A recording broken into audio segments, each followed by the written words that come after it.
Nu, kas tad mums te ir trāpījies uz ātro testiņu? Ducati Multistrada V4S. Pop in, burning like this, ain't checking my wrist. Third is my shift. Rolling all night like flicks. We look at the clips, these credits are lit. Stacking miles, I'm far away from home. I got what I wish for. Taking that risk, I'm checking my list. Marathon man, it's run legit. Can't let it slip when it's all in my grip. Talking too much, he probably not it. All that I did, calls I missed, time I spent. Yeah, that's that blood, sweating my love. Checking that tug, out of the mud. Šodien nolēmu izmēģināt kaut ko savādāku, kā strītinieks, nakeds. Izmēģināsim adventure moci. Un, protams, kā nekuru citu, kā tieši Ducati. Par šo moci ļoti liek stāstīt apriekuma ziņā. Viņam ir pilnībā viss. Tas, kas nāk Street Fighteram, Panigālē. Un, protams, ir atšķirības, bet pamatā S modelim ir elektroniskā piekare. Ar vienu pogas spiedienu var izmainīt režīmus un tev mainās uzreiz piekare. Brembo bremzes, gan priekšā, gan pakaļā. Šim nav nekāda olīnas amortizatori, viņam ir Marzocchi. Arī nav klasiskā esenieka zelta dakša.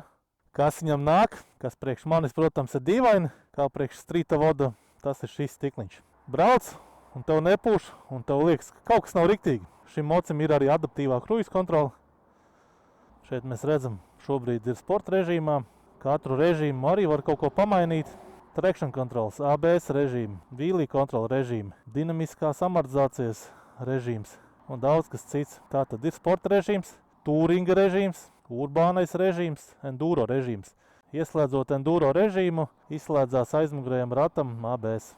Un tad VT režīms slapjais. Principā bija izbraucis, bija ieslēdzis katrā režīmā un saprat to. Ir sports, kas ir ļoti dinamisks, atsaucīgs. Tas ir tas, kas man patikās gan pa ielu, gan pa pilsētu. Un ir vispārējie. Vispārējie ir vienkārši uzreiz ieslēdzot, ir mīkstāka amortizācija. Baigāko atšķirību nesajūtu braucot pa pilsētu. Likās, ka touring, urbāns, enduro un vets visi vienādi. Bet tā bija tikai sajūta, es tikai izbraucu pa pilsētu un te mazliet ārpus pilsētiņas. Bet braucot uzreiz bija jūtama gāzes atsaucība pie sporta režīma. Nianse, Keyless Go, roktur apsilde, kruīza kontrole un pēc sajūtām ar šo moci var braukt, nezinu, 100 kilometru bez apstājas. Ja man parasti ir ar Street Fighter vai ar jebkuru citu nakedu 100-150 kilometri, vienmēr jāstājas, jāpildās. Arī, protams, no braukšanas uzreiz ir tāds neliels nogurums, stīvums.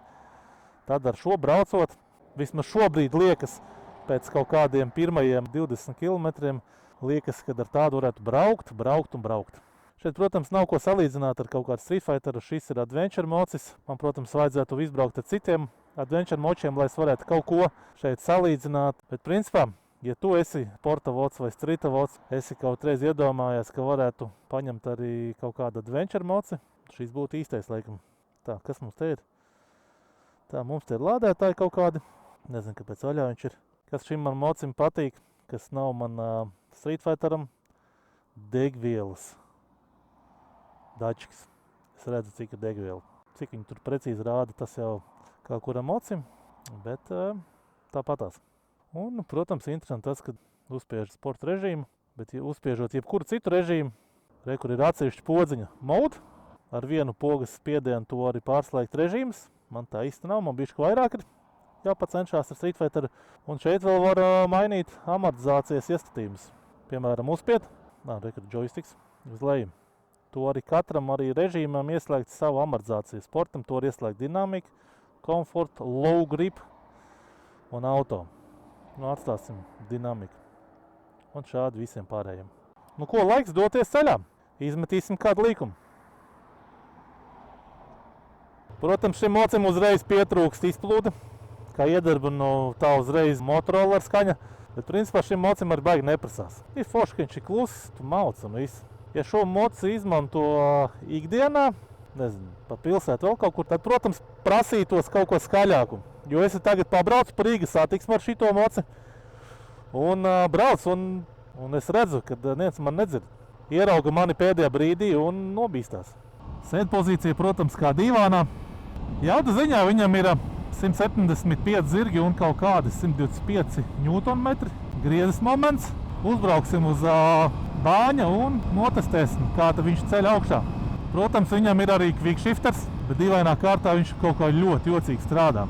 Nu, ļoti jocīgi. Nu, man, piemēram, nepatīk, kā strādā quickshifters šim mocim.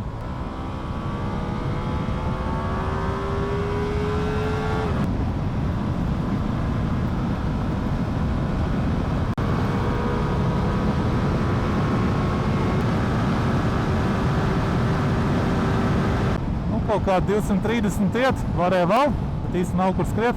Līdz 2 tīri žiperīgi uzrauj. Protams, pie lielākiem ātrumiem šis mocis liekas tāds nestabils. Es viņam principā neredzu stūras dempferi. Tāda sajūta, ka viņam man mazām nav stūras dempferi. Lielākā ātrumā liekas tāda nestabilitāte. It kā brauc zem stikliņa ir ok, pie kaut kā 200 vai 180, un tad, kad tu izbāz galvu ārā, liekas, ka kaut kas nav riktīgi. Tādā ziņā braucot ar strītu, tu esi visu laiku zem vēja, un tev nav jautājumu, vai ir vai nav vējš. Varam redzēt, viņam ir arī aklā zona sensori. Neredzēju, vai kamerā paspējat ieraudzīt, bet ir. Tā kā mašīnām arī tāda viena interesanta feature. Un interesanta lieta šim mocim, es jūtu, kā man silst pakaļ. No daudziem dzirdēju, ka Street Fighteram silstot, Panigālai silstot. Street Fighteram to es nejūtu, bet šim mocim es jūtu, un pie tam tā normāli. Man šobrīd ir motobiks virsū, un to svilmu tik traki nevar just, bet ja man būtu kaut kāds parastās bikses, ko es arī parasti piekopi, tad būtu kā būtu. Bet īstenībā kopumā fantastiski šis varētu būt noteikti man kā otrais mocis. Pa pilsētu braucot ir vajadzīgs tas sporta režīms, tomēr tā gāze ir atsaucīgāk, un tev pilsētā ir mazliet ātrāk jārēģē visādām lietām. Piemēram, braucu, gāzīte. Uzreiz. Momentā reakcija. Tūlīt ieslēgsim citu režīmu, piemēram, kaut kādu touringa režīmu.